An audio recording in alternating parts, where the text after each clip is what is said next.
Hello, and thank you for joining me for another episode of the Finish More Music podcast. I am delighted to be joined by drum and bass legend, Mr. Tony Colman, who performs and produces as London Elektricity and is the co-founder and owner of a label you might have heard of if you've circulated in the world of drum and bass at any point, Hospital Records, which is absolutely iconic. Over 600 releases on the label and some amazing artists. So in short, he knows his stuff. Tony, thank you for being here. Welcome to the podcast, buddy.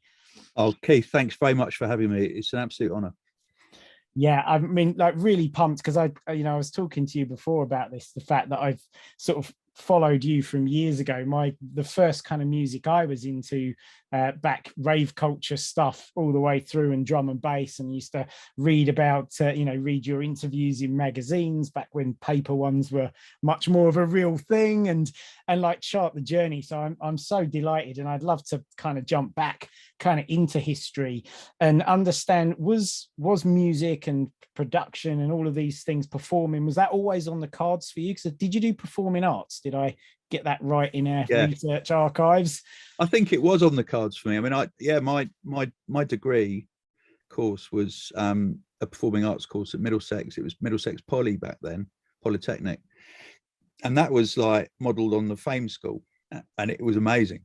It was proper, like kind of like free avant-garde creation, free expression, and free love. It was amazing. I had such a laugh on that course. But the reason I went on that particular course is because I was working in a guitar shop after I left school, and my mum just wanted to kick me out of the house, and I wasn't interested in going to university. And then she put this brochure under my nose, Middlesex Polytechnic Performing Arts, and it had a chapter on the studio in the music block, right? And it had this was 1979, so it had an 8-track tape recorder with a big Soundcraft desk, and they had a synth room that was just full of sort of Putney VCS 3s and all of these kind of analog synths, and it was all about kind of experimentation, which I liked. So I just saw this because I taught myself on a reel-to-reel tape recorder. You know, I had a Akai sound-on-sound reel-to-reel tape recorder, which is like 2 tracks, and you could do overdubs, but every time you did, it kind of degraded the sound a lot.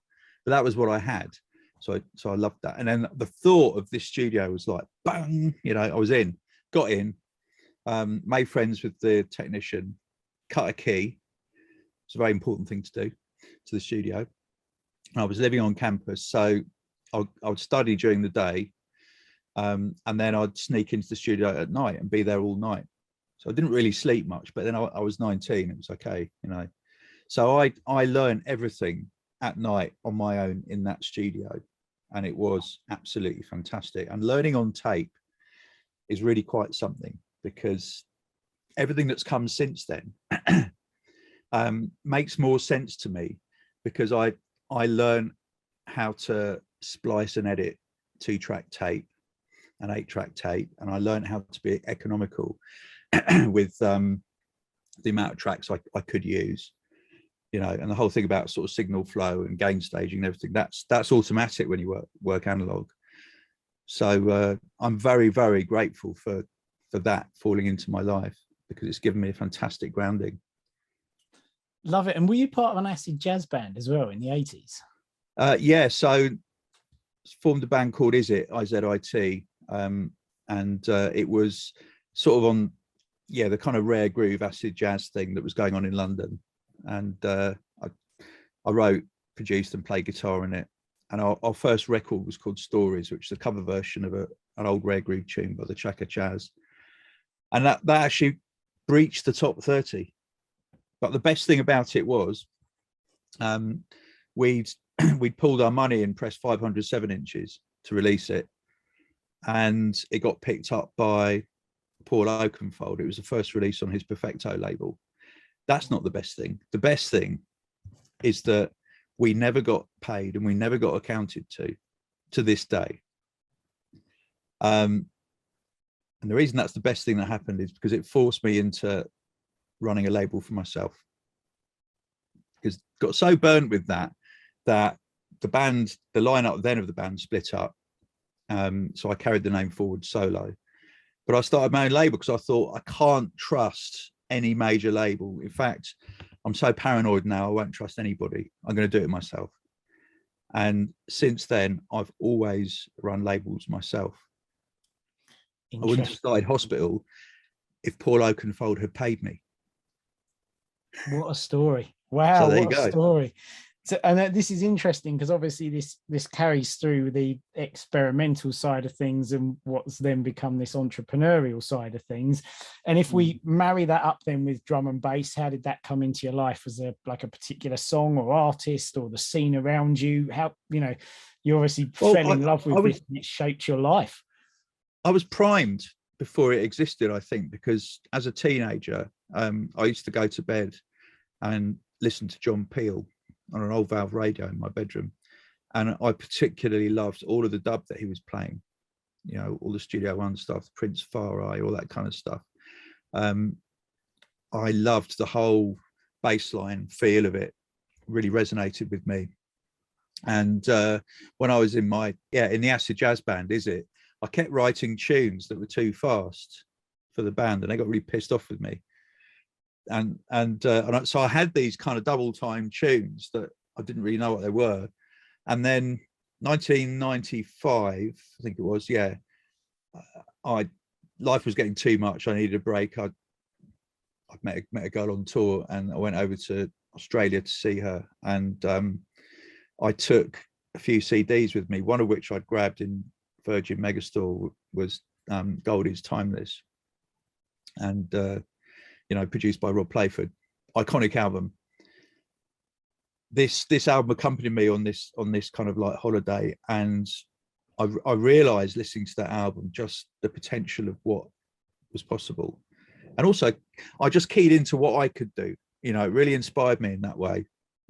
So massive shout out to Goldie and to Rob Playford, because that was a proper moment, that album, you know, and certainly for me it opened windows and doors, you know, and I could immediately imagine how I can exist within this space, this new space that's opened up. That's very cool. And so what were the steps from there? You started to just immediately say, right, I'm going to try and produce this music, or did you and I always felt that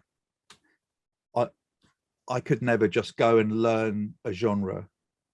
I mean, you couldn't learn drum and bass then because it was only kind of like embryonic. But I've always thought there's no point doing anything unless I do it differently from everybody else. There's no point just ticking boxes and going by the numbers. I've got to be able to switch it all and come at it from different angles. So I got busy in the studio, and Chris Goss, who I've been running my acid jazz label with, Tongue and Groove, I kind of said, look, sick of acid jazz, want to make this new thing that's kind of jungle drum and bass, you know. So I came at it from a loungecore angle.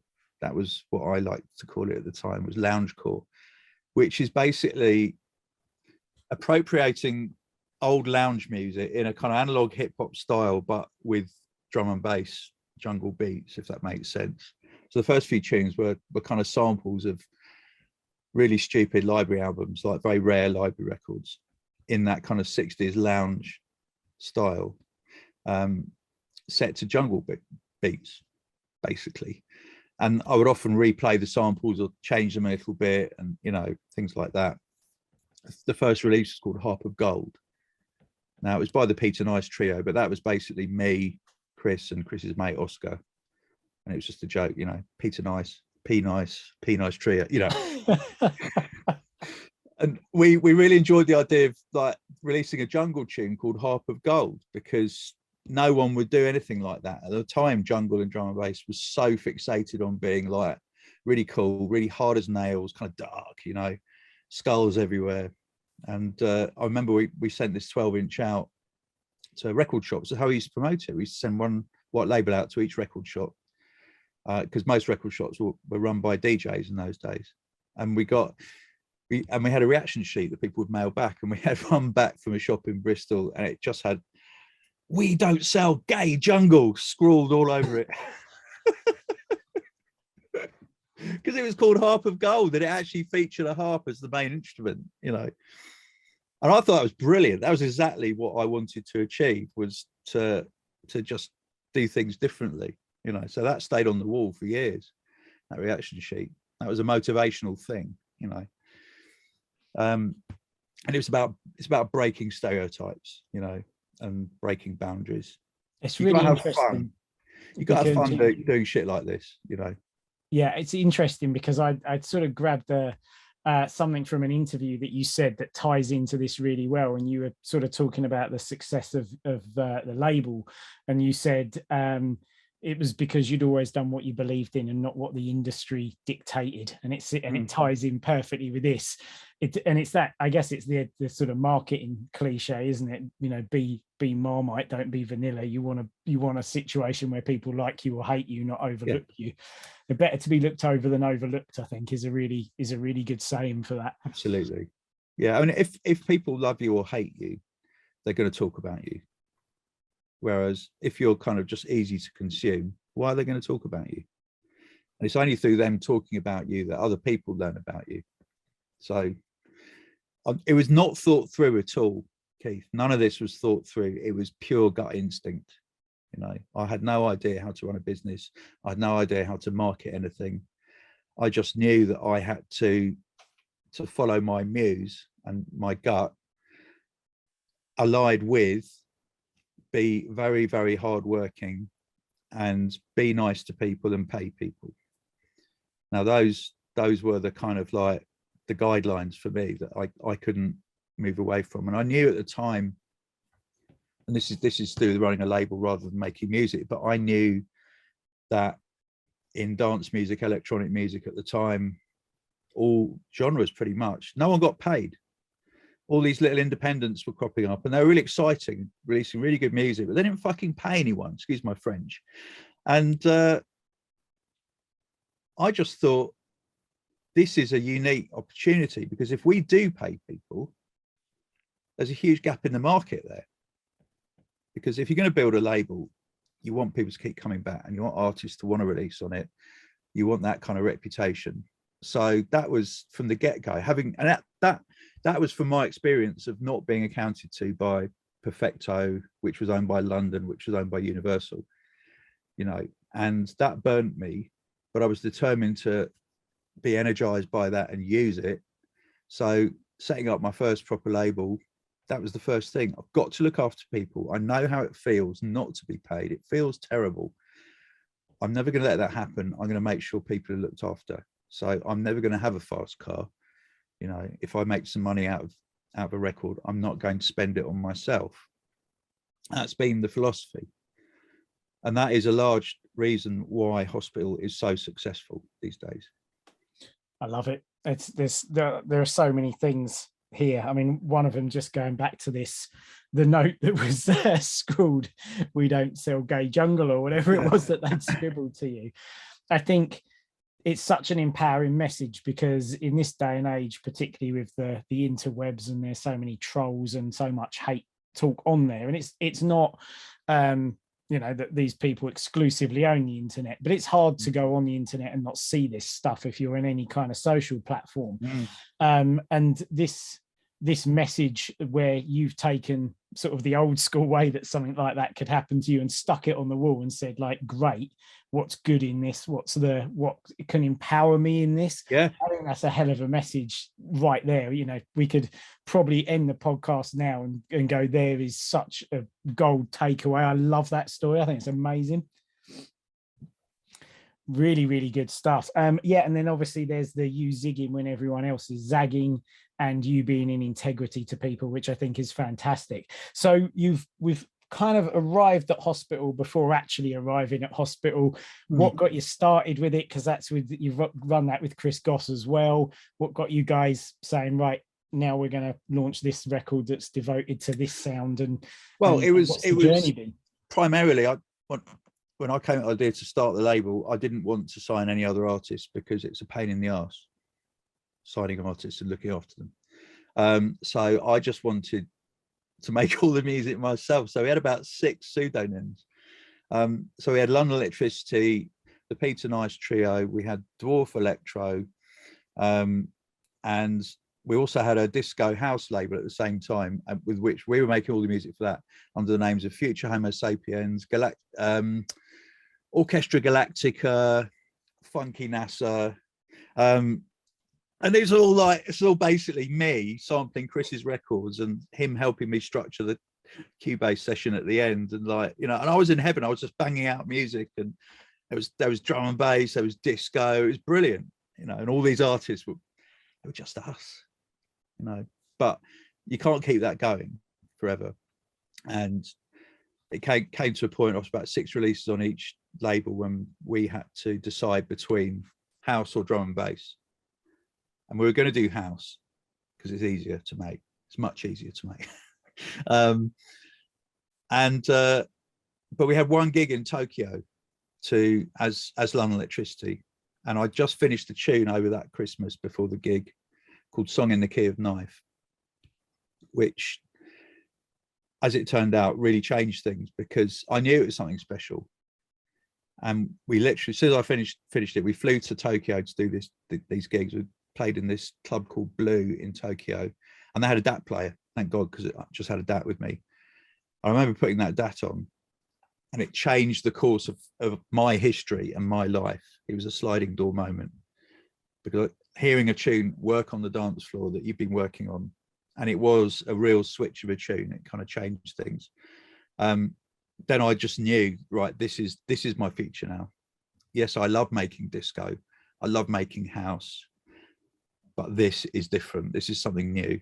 This is original, So and yeah, that tune caught on. Some of the OGs and drum and bass started playing it, and I think me and Chris both knew that this is where we should invest our time and energies. Wow, I love that defining moment as well, to have that sort of crystalline moment in your life where something happened. And I speak about it quite a lot, but I had a similar thing when I was probably about 9 years old, something like that, and I wasn't into music. My only exposure was kind of pop music, and it never even put a light in me. And then my brother, who's 11 years older, brought back a rave cassette. It would have been like 87, 88, something like that, called Learn More About the Nature of Energy by Random Molecular Motion. Brilliant. I've never heard of them before. I love the name of it, but it was proper old school rave stuff, and it was none of the more commercially type tunes, even though they're underground, but it was really raw, and that was it. And I remember that defining moment. That was the moment I heard that, and here I am today talking to you because of those kind of defining moments in our life. So you've obviously, with Hospital, I know that variety, and as you've sort of mentioned, kind of going against trends, are part of what's created the distinctive style for you. What do you look for in artists?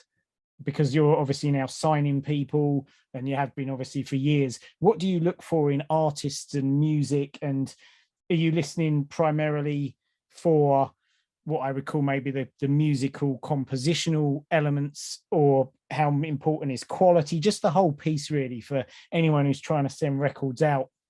Well, to get an idea of what somebody who's had such a successful label and grown it to this size, and it's so iconic, how you think about the music that comes in the door, how to put it like that. That's an interesting question, because when I've got my radar on for whether it's listening to demos or listening to artists that I've never heard of before, for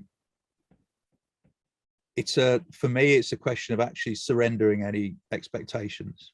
So the one thing I don't do is have certain criteria that need to be fulfilled, because that leads into a dead end for me. Yeah, you can find people who sound competent, who maybe are ticking the right sort of fashion boxes for now, but you're not going to change anything by doing that. No, I have to rely on my emotions, and that means, like for example, listening to demos, I can only do that first thing in the morning. Now I know, because I've signed up to your course, and I'm really getting a lot from it. But one of the first things you said is get in the studio early in the morning. And it's very, very true. It's the same if you're A&Ring music. For me, I find if I'm listening to, you know, we get like 50 to 100 demos like every couple of days at hospital. And if you try and listen to those at the end of the day or squeeze it in a lunch break or something, it doesn't work. But for me, I can only open myself completely first thing in the morning when I haven't really listened to any other music. And that's when I'm able to kind of notice my own emotional response to tunes. And the emotional response is everything in any form of music. It doesn't matter what genre. It's all about emotional response. You know, Hitchcock says something like, you know, if your viewers aren't emoting with the movie, then you've lost them. So music for me works when it's accessing an emotional source within the listener that they may not even be aware of. Now, how can you quantify that? You can't. You genuinely can't quantify that, but it does happen. And there are certain producers who are capable of projecting their subconscious through their creation into their music and into the subconscious of the listener. That is genius. That is undefinable. That's what people call the ingredient X.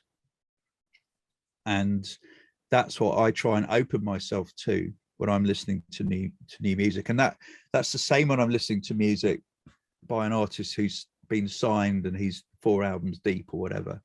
And it's kind of the same when I'm writing music. I try and, you know, it's funny, like starting your course, you structure it so clearly. You've got to enshrine and teach yourself to get into the creative flow every day. I love that, because having been so busy touring and running a label and got 2 teenage sons and yada, yada, yada, I've squeezed in production into the little kind of cracks in my life. The benefit of doing that is that I haven't got the luxury of farting about. You know, I've got no time for bullshit. I have to get straight down to it. That's good. But in that, whether or not I got into creative flow was purely a matter of chance. Okay, no, I love that. I mean, I love this idea of you suspending expectations and listening, or not even listening, because it's a feeling of, you know, waiting for, is there an emotional response to this or not? I mean, that's a hell of a lot of demos. Do you manage to get through them all? Do you split duties with Chris? How does that work? Okay, so I used to exclusively do them myself, and I had a very, very efficient way of doing it. Kind of using the method I described, and it was good. It was really efficient, but it got to the point where I just couldn't handle it anymore. Around about 2012 or 13, I think. Oh, no, it was after that, after I signed Etherwood. So 2014.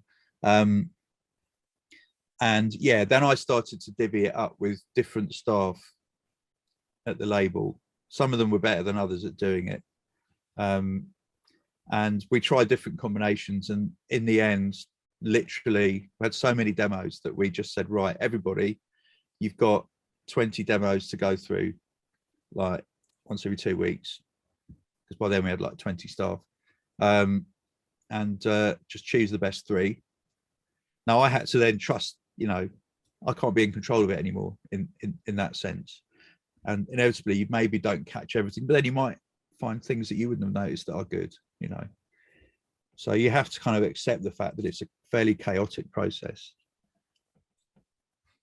Yeah, no, I can imagine, because there's this beautiful situation that we've got now, that making music is accessible pretty much to all. If you've got a laptop or a desktop, you are good to go. And back in the day, it certainly wasn't that. You obviously, you know, talked about the 2-track, and things slowly moved along, and big bulky, like I remember my first sampler, you know, big rack unit thing, which I got flogged by Digital Village. They managed to, I think it cost about $2,000. I was like, oh, you're going to need 6 minutes of sampling time and all. And I didn't really know. I was very new to it. And literally, I think it was 3 months later, Steinberg brought out Hallion, the first soft sampler, and this thing just became defunct at the click of a finger. Yeah. And so now there obviously are so many people able to write music, but also you get a squillion more demos and things to kind of. You do, and I think, I mean, that just what you said there made me think of at that time when there was an explosion in music software and music production quantity, we would get flooded with generic demos, demos that would sound like artist A, artist B, artist C. And that was a massive red flag for me. If someone sent me a tune that sounded like another artist, it kind of didn't matter how good it was. I hated it. Instantly hated it. So, and I still carry that now. I mean, I don't use the word hate. I've softened in that respect. I was pretty militant back then. I was a bit of a dick, to be honest, but age kind of mellows you out a bit.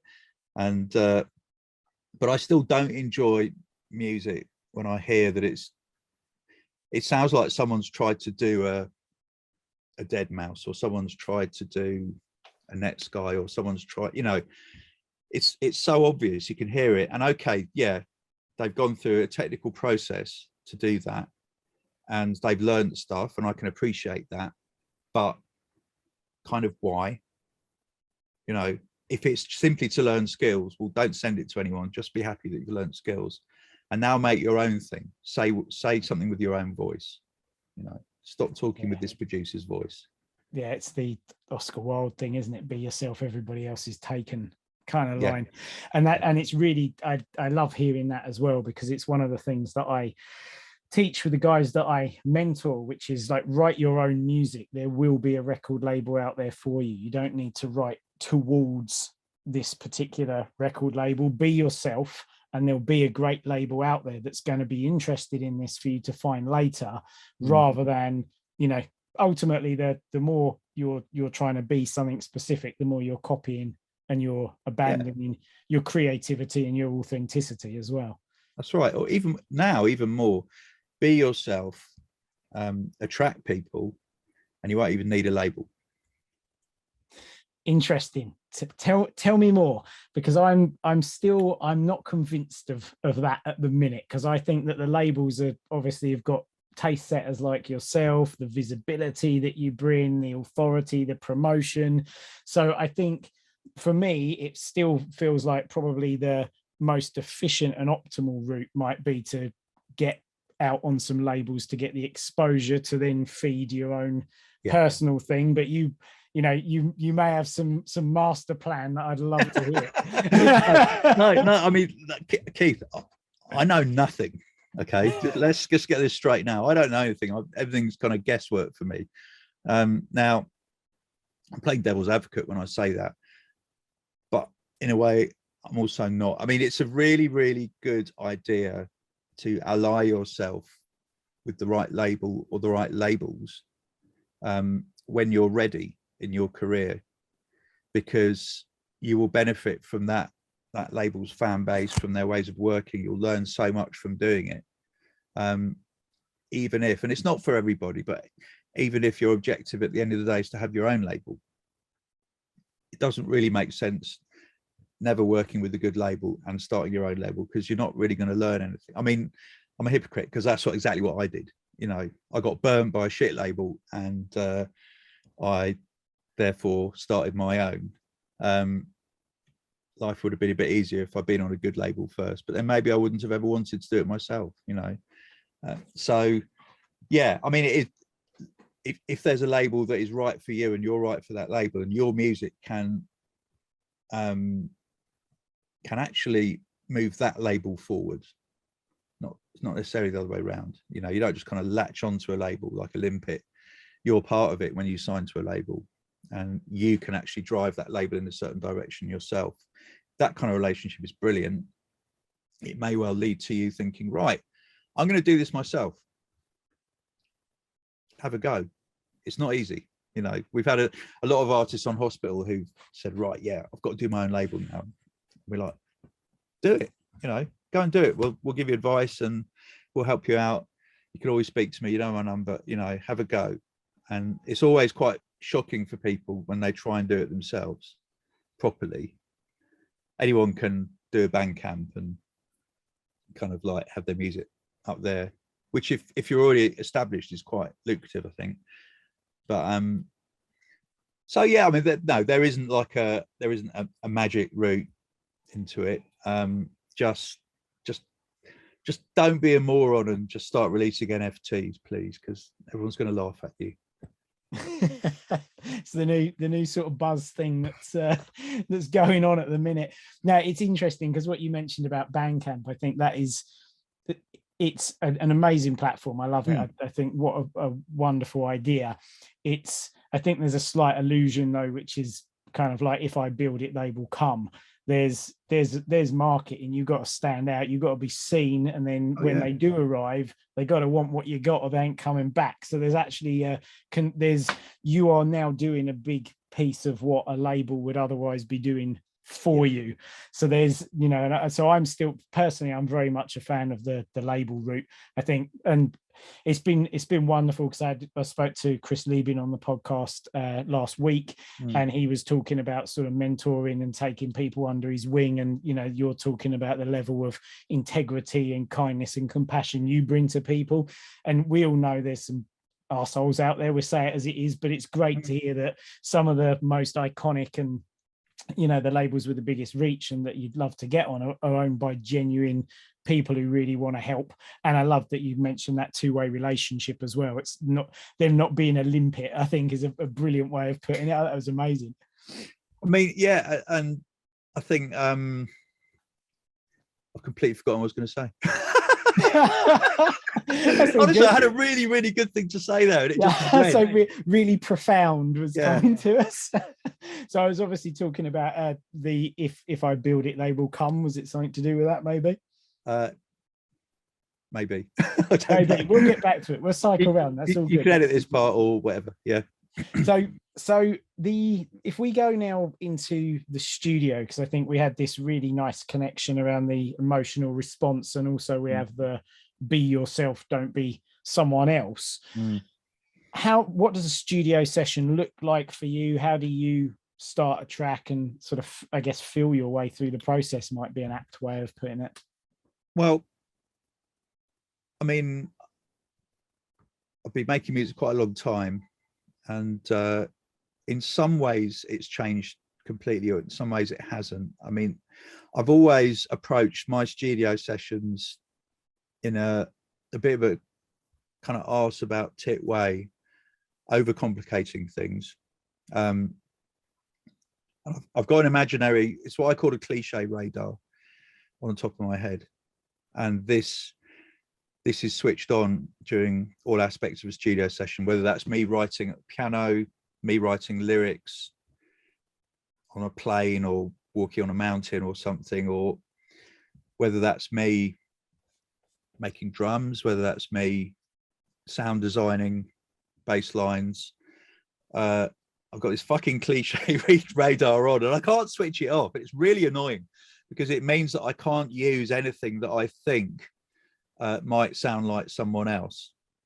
So in some ways it's a massive handicap, but it does filter things out, and it makes sure that hopefully there aren't too many cliches in my music. Now this approach, which is instinctive to me, has meant that I never wanted to learn from anybody. I had to do everything the hard way and teach myself. Applied to my genre, for example, let's take drums, which are an intrinsic part of drum and bass, and I come from a kind of sampling breakbeat background. So for many years I refused to use the staple breakbeats of jungle and drum and bass. So I refused to use the Amen, I refused to use the think break, I refused to use funky drummer. I had to dig really, I had to go into jumble sales and charity shops and buy the most obscure pieces of vinyl that no one else wanted and find a break on an album by the Jeff Love Orchestra or James Last, and just find this ridiculously crappy break and bring it to life and turn it into a breakbeat that worked in a drum and bass context. And that's hard work. I understand why people buy sample packs and kind of like pre-made breaks and always go to the Amen break. I know why. It's just that I could never do that. I had to do things the hard way. There's a self-help book called The Road Less Traveled, and that's basically about me in the studio. Well, it isn't, but might as well be. Yeah, really kind of like almost perversely going against the grain with everything. My bass sounds from very early on, like the first album, Pull the Plug. I used to do upright basses that were made from, I'd sample about 20 different jazz recordings and take one note from each one and then build this kind of like weird double bass on my sampler, on my Akai, that I could then play in, and that meant it became mine. And then I would, like, my second album, I really got into just filtering everything like crazy. So I'd take like a piece of Ravel or Debussy, an orchestra that's got a fairly good bottom end, and I just filter it until I had this really kind of indescribable warm bass hit that I could then use, because I knew that no one else would do that. And if no one else did that, I'm not going to sound like anyone else. It's my logic. And always reaching for sound sources and sample sources that other people wouldn't go for. Yeah, so building my sample library, my sound library, was all about that. It was all about knowing that I wasn't accessing the same source program material that other producers would be accessing. That was key. So consequently, my early releases are technically crap. I knew nothing about frequencies. I knew nothing about making space for things, about doing things in the right way, in inverted commas. All I knew was getting something across that I felt something about. It was literally. Yeah, and how does that link in sort of to the creative flow side of things that we've talked about before as well? I mean, I used to get into the creative flow at unpredictable times, but I know that when I did, I would just let it take over, and it would generally be when I was on my own, by default, very late at night, or early in the morning. I often found that, and this is like we're talking about like the early to mid to late 90s. I didn't have a family. I didn't have kids. Hospital was tiny. There were no demands on my time other than I terrified myself by taking a lease out on a studio and, had to somehow pay for it. So I could commit all my time to this. And there were times when I had no inspiration whatsoever. There were times when it started to fly and I got in the creative flow. And sometimes the creative flow would last for days because I had the time to let it last for days. And I wasn't so old that I couldn't stay up late, and that was brilliant, but there was no structure to it at all. It was random, completely random, but it was beautiful when it happened. Now, these days, I've got so much demands on my time, so much structure to my life, so many different things. It's actually difficult. That's why I'm excited to give everything to your method, because I don't know if it's going to work, but if it works, it'd be amazing. I believe that you believe it works. Well, it works for a lot of people, but everyone is unique, and we can't say for sure, but that it work for absolutely everyone. But the vast majority of people, it does. But that's from years and years and years of building and refining and changing and lots of fuck ups, which actually brings me onto a quote that you said that I'd scribbled down that I wanted to get to, which sort of lines with the studio. But I think just everything that we've talked about in general, which was your fuck ups or your biggest fucking asset. It's really true. And if you ever kind of like, if you ever get inside the head of a brilliant jazz player, then that's exactly what they'll tell you, because when you're improvising, it's your mistakes that become your biggest asset, because you're not trying to make that mistake. It's outside of your your expectations, it's outside of your habits, it's outside of the way you normally do things. So you're going to surprise yourself. And those times when, and we've all had them, you know, whether we're songwriting, whether we're in the studio making stuff up, it's when something surprises you that you haven't looked for that, but it's come, and you think, wow, that's an amazing thing, you know, and you run with that. And it's like, I mean, I've been in lots of bands sort of playing guitar, or most recently playing bass in my own big band. And, you know, when you do make a mistake, you've got to make the audience think you meant to make that mistake. So you make something out of it. And it's like, I mean, actors say that, you know, when they're on stage and they screw their lines up or whatever, everyone makes it appear that was meant to be, you know. That's the art of improvisation. And it's no different in the studio. And I think that's another, I'm so excited about this way of working now, enshrining creative time where I'm not going to spend 3 hours editing a drum break or updating plugins just to make myself think that I'm doing something creative. Because that's what I used to do. You know, I used to do all this ridiculous kind of like 5% stuff rather than the 80% stuff, because it's less scary, because I know it's not going to lead to anything.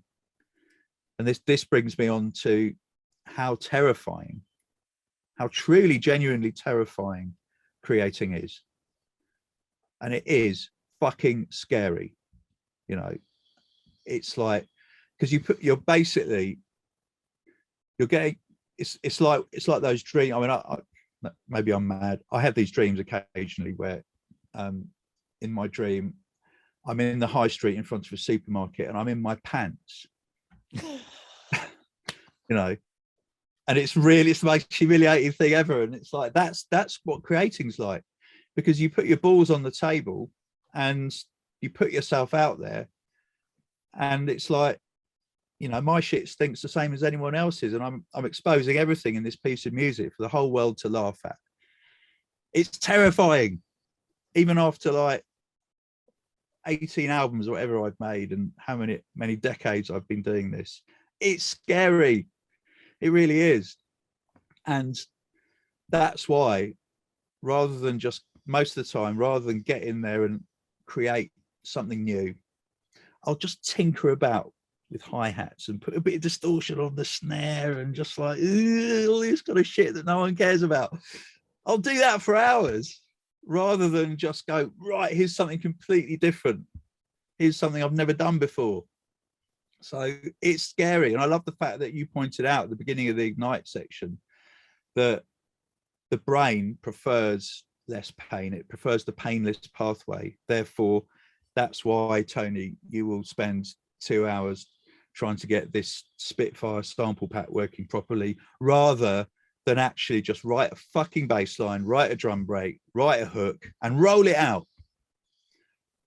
So that's brilliant, because rolling it out is always hard for me.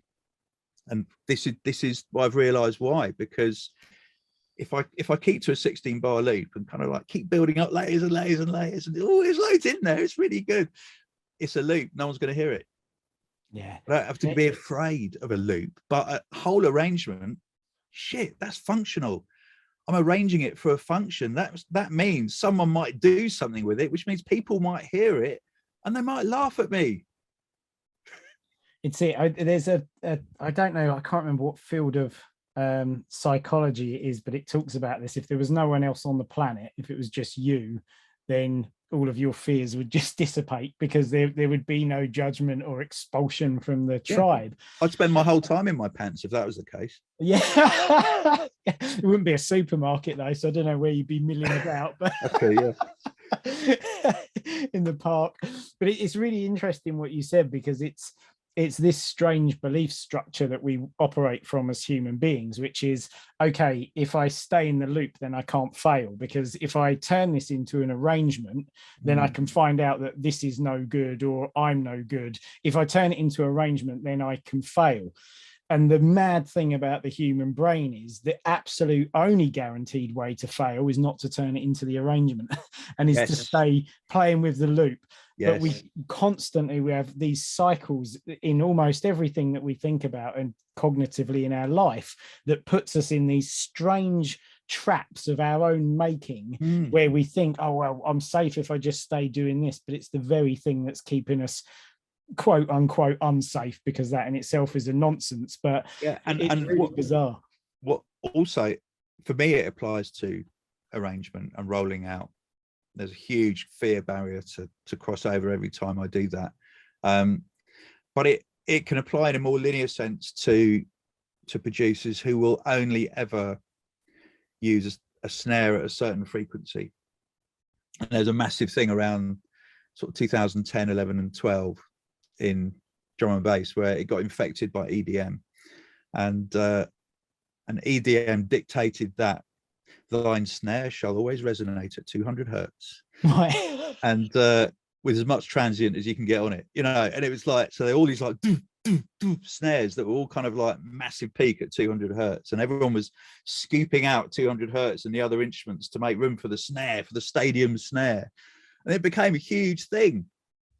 And so many producers still cannot make tunes without that, because it's their comfort zone and they're afraid to break out of that. And it also applies when someone has a tune that does unexpectedly well.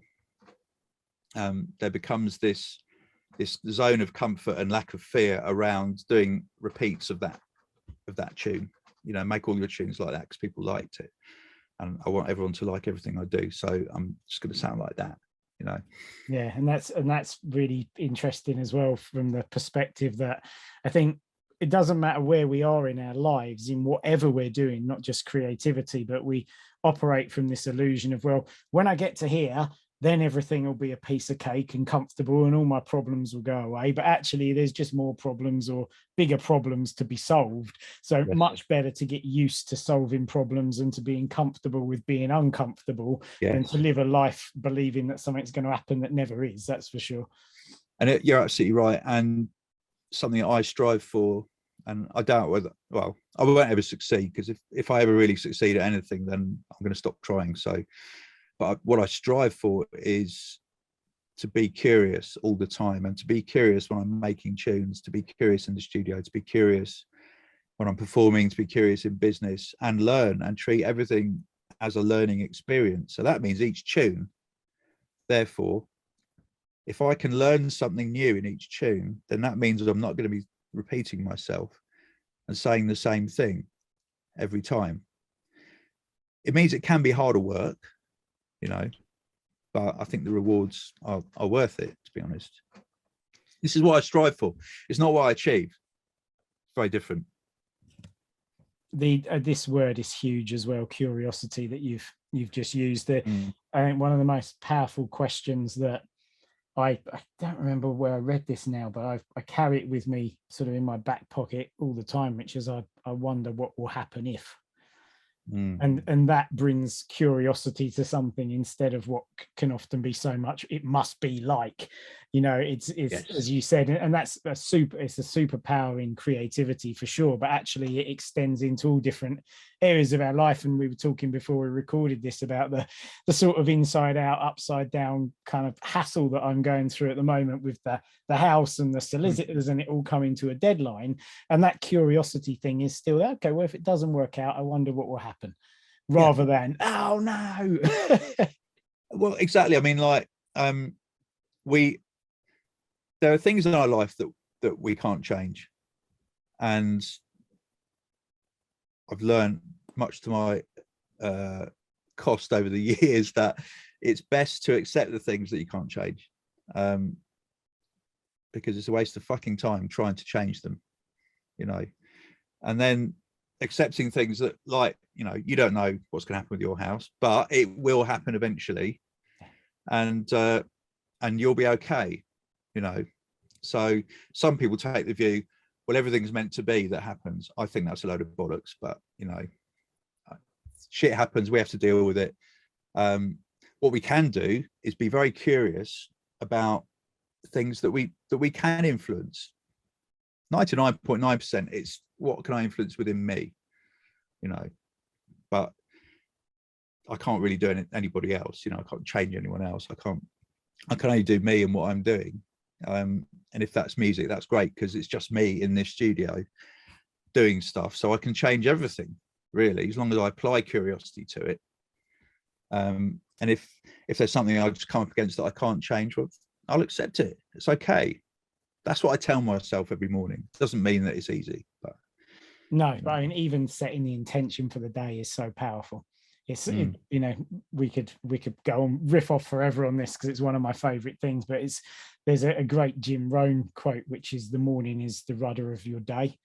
And I think it's so true, because without that grounding and that moment of, as you just mentioned, intentionality about, then maybe it will go off course, but a lot of the time that intention helps to steer us in one direction rather than going just our days being sort of rolling by and be almost like in a trance, I guess, like the zombie state of wandering through life without that steering. And anyone who's written down 3 things I'm going to do today and gone about them will know the power of doing that versus just letting life come at you as it does, and then getting to the end of the week and going, well, where the hell's that week gone? Well, so my to-do list, I mean, I'll do that quite a lot. I'll write down things that I need to do, and then 2 days later I realize that I've done loads of things as a result of writing down the things that I need to do, but I probably haven't done the things that I needed to do. So it's kind of booted me out into a certain direction, and I've ended up doing something completely different, which is okay. You know, that's okay. And for me, that mindset thing in the morning is massive now for me, because as soon as I wake up,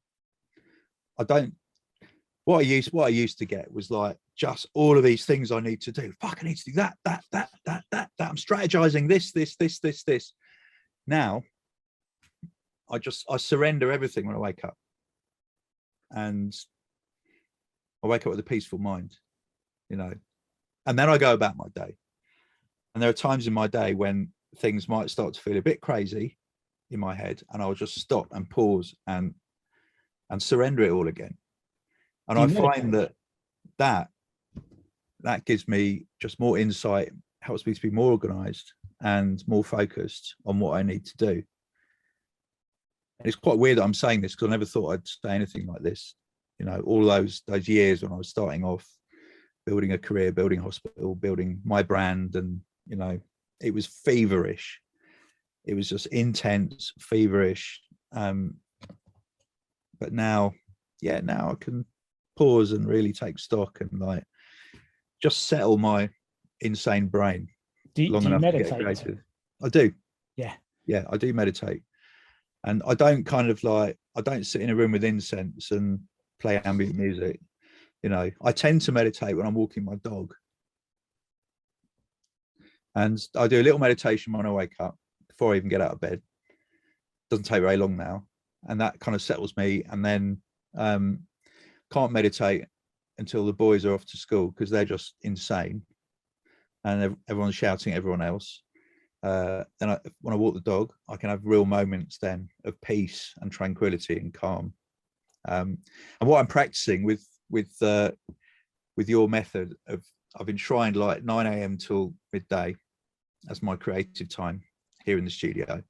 So I start by having a little meditation, turn the monitors on, have a little meditation, just center myself, and then I'm in my meditation then is basically like surrendering my fears over creating, you know, because that's what I need to do, and that's the habit I need to get into. Love it.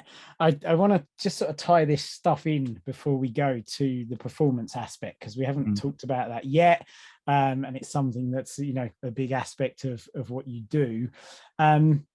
Kind of talk to me, what are you doing now, and how has your live performances evolved?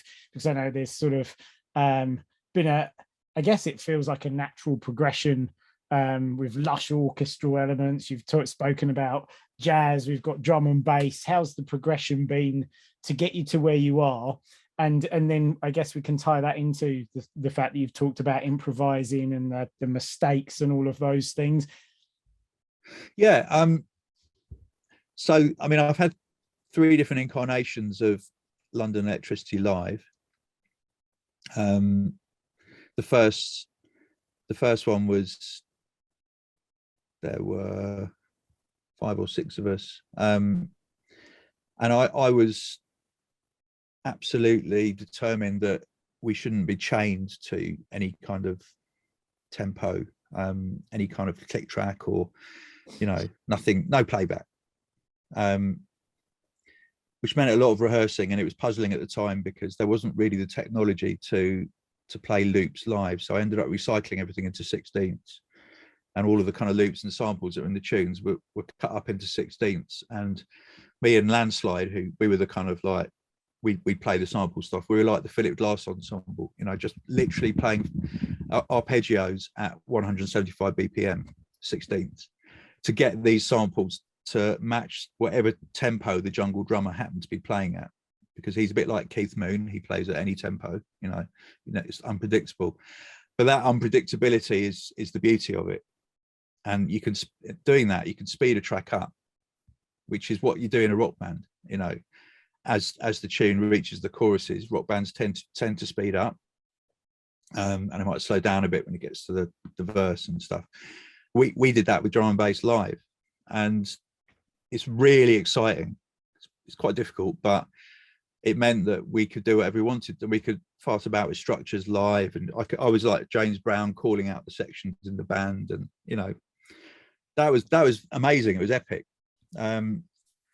So we had 2 incarnations of that, and then 2016 put a big band together with Steve Pycroft, he runs the Riot Jazz band, which is like a kind of brass ensemble with drums, and he scored out kind of the tunes that people know the best, pretty much, for brass big band. I played bass in it. I'd always wanted to play bass in a band because it's much easier than playing anything else, only one note at a time. Fucking loved it. I mean, I've played bass in the studio over the years, and I really love it. I love bass lines. I love bass. It's so I absolutely got off on that. It was fantastic. And yeah, that the big band was amazing. It was too expensive to keep going.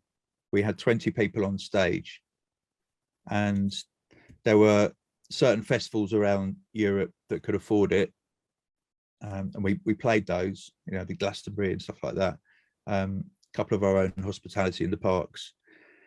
And then it was like, the touring companies wanted to tour around clubs in the UK and stuff, and it worked out that I would lose 6 figures if I did this for a year. Wow. So the logistics just didn't add up on it at all. It's one thing touring a 4-piece or a 6-piece band, but touring a 20-piece plus crew, that's slightly different. So I feel like I sort of took that live thing to the point of no return, really. And I can't make it any bigger. I mean, it wasn't about making it bigger, it was about having fun, because there's nothing like standing in front of a big band playing your tunes that you wrote when you were depressed in the studio on Reason, and here it is as a big band, and there's like 20,000 people all going mad to it. Who'd have thought when I was in my pants picking my nose making some really shit drum break? Lovely image.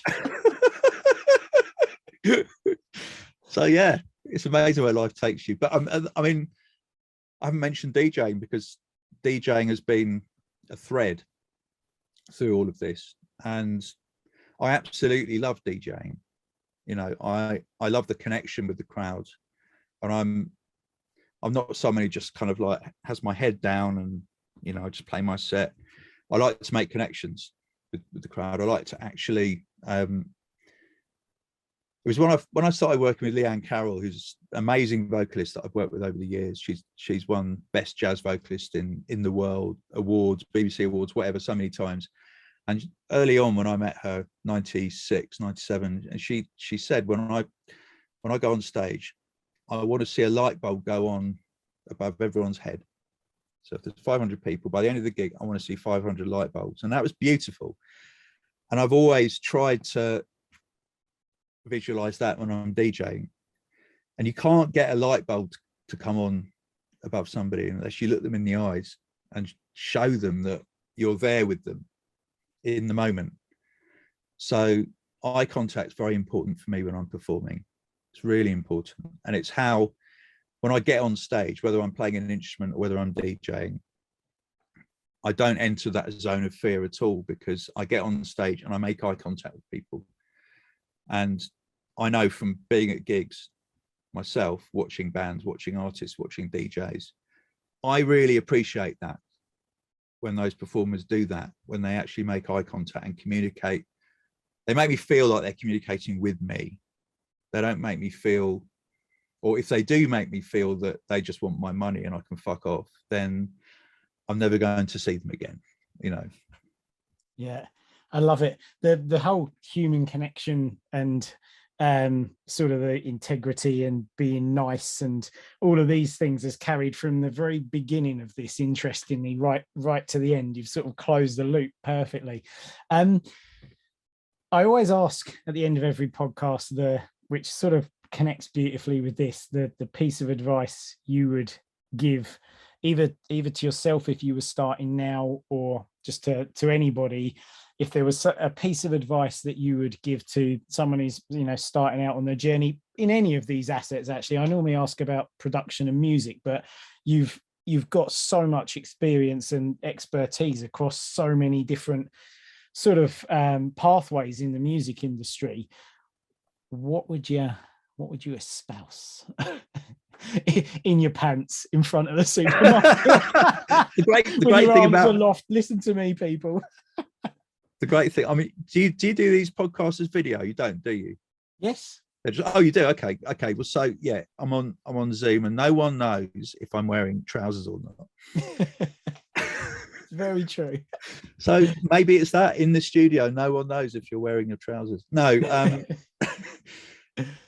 I mean, it's very obvious things, like just don't be a dick. That's number one piece of advice that I would have given to myself. I wouldn't have told myself to, be confident, don't be afraid. You know, I would never patronize anyone by saying that, because fear is important. You know, it's really, really important to feel like you don't deserve to be where you are. You know, that a lot of people get worried about having imposter syndrome, but it's essential that we have imposter syndrome, because that's part of what helps us to be different and be better, you know. And I guess my advice, if you're feeling like you're an imposter and no one's going to listen to you, well, how can you be an imposter if you're being yourself? And as long as you're being yourself and being true to yourself, then there is no fakery. No one can fake that. And that's all you've got at the end of the day. All you've got is you. And what you do with that is up to you. Love it. Love it. So what can we expect coming up? Where can people see you playing, records coming out, things like that? Okay.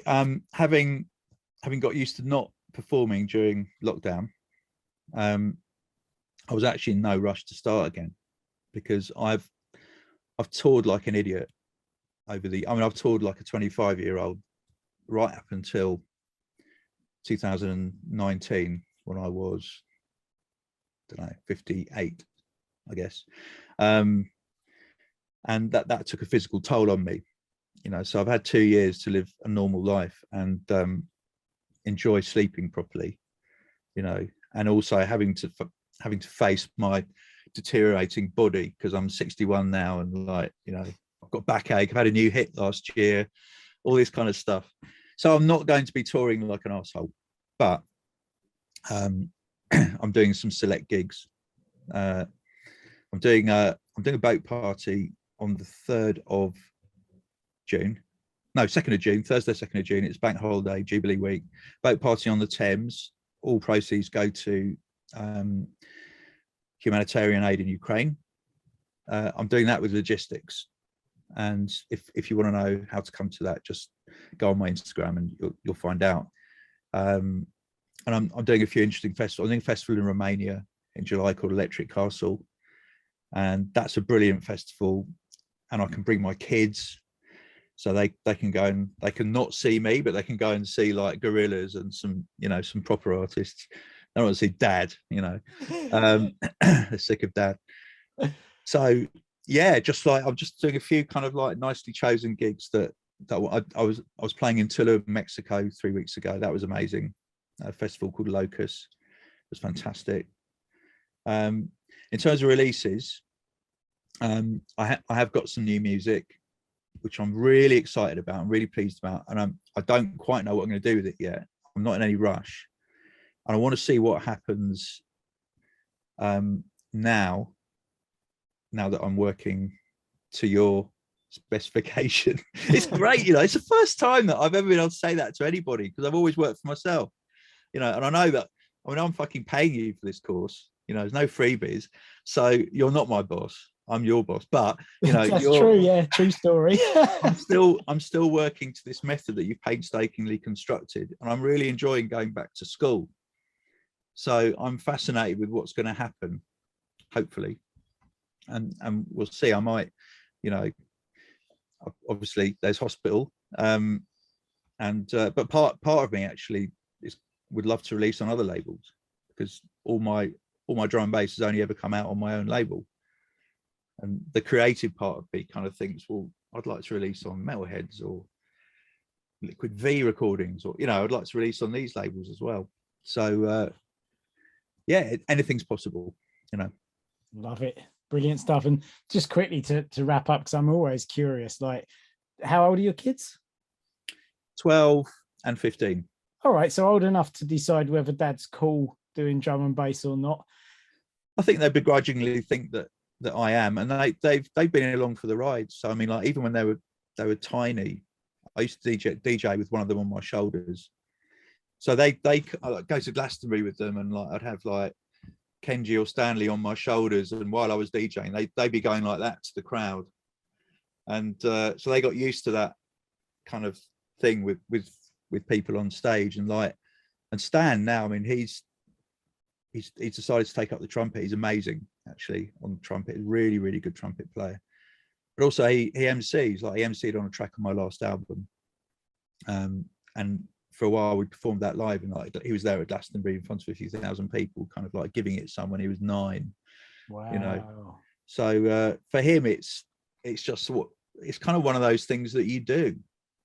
You know, it's nothing special, which is good, because it means he doesn't get phased in a performance situation. You know, his big thing at the moment is swimming, like his competition swimming. So he swims for county, and yeah, he just goes in and gives it everything. Love it. I always wonder, because some kids obviously go off on a different path, and they're like, oh, that's a bit naff. And obviously for me, being totally in this world, I always think, God, if my dad was like a DJ and a performer, it'd like been the best thing ever. So I'm always curious. But it's always dad's, you know, drum and bass is dad's step for them. You know, it's just like, it's what dad does. Fucking hell. Brilliant stuff. Well, it's been an absolute blast talking to you. Thanks so much for coming on the show. I was absolutely delighted when you accepted the invitation, and you've delivered and then some. It's been amazing. Thank you, buddy. I've really, really enjoyed it. I really have, genuinely. Thank you so much. Awesome. Excellent. Take care. Thanks.